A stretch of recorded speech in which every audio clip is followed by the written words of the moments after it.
The last thing we're going to talk about this year is similar solids.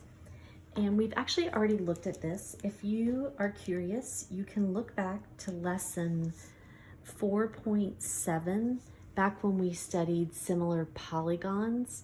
This is the same premise. We're just, of course, working with 3 dimensions now instead of just 2.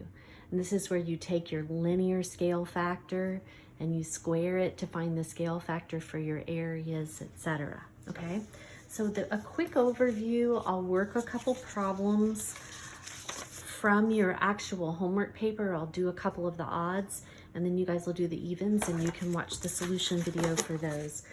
But when we're talking about dimensions of a figure, those are linear. They're first degree. And by dimensions, we mean things like length, width, height, perimeter, etc. Okay? And this ratio would be A over B.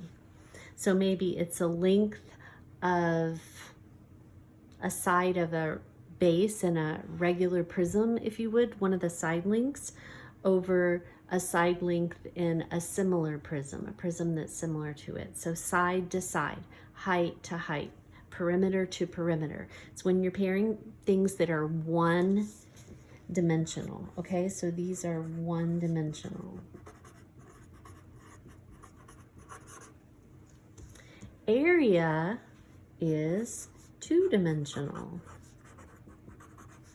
because you multiply something times something to find area, right? So when we're looking at its ratio, if you know this linear ratio, you would square each of those values to get a ratio of how their areas, or in the case of a 3-dimensional figure, how their surface areas would compare to each other. 3-dimensional figures still have linear measurements, right? They have side lengths, etc. They have heights. All right, so when we're talking about the volume of an object, that's going to be 3-dimensional. Think back to that prism formula I mentioned. Everybody knows if you want to find the volume, say, of this box of, whoops, I dropped it, but the box of Kleenex, you would do length times width times height. 3 linear measurements being multiplied together. So its ratio would be A cubed to B cubed. All right, so if you know one of these, you can always find the other. You almost always end up coming back down to this linear ratio, so then you can use it and work your way back up. So I would say this is the most important one to know in the relationship.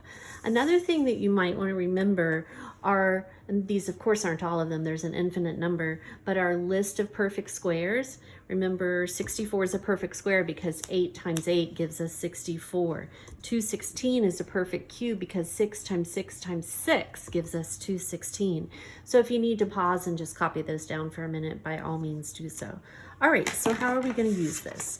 Well, on your homework sheet, you might just want to fill this in quickly. These are our scale factors. This is our linear factor, our area factor, and our volume factor. I'm going to do numbers 3 and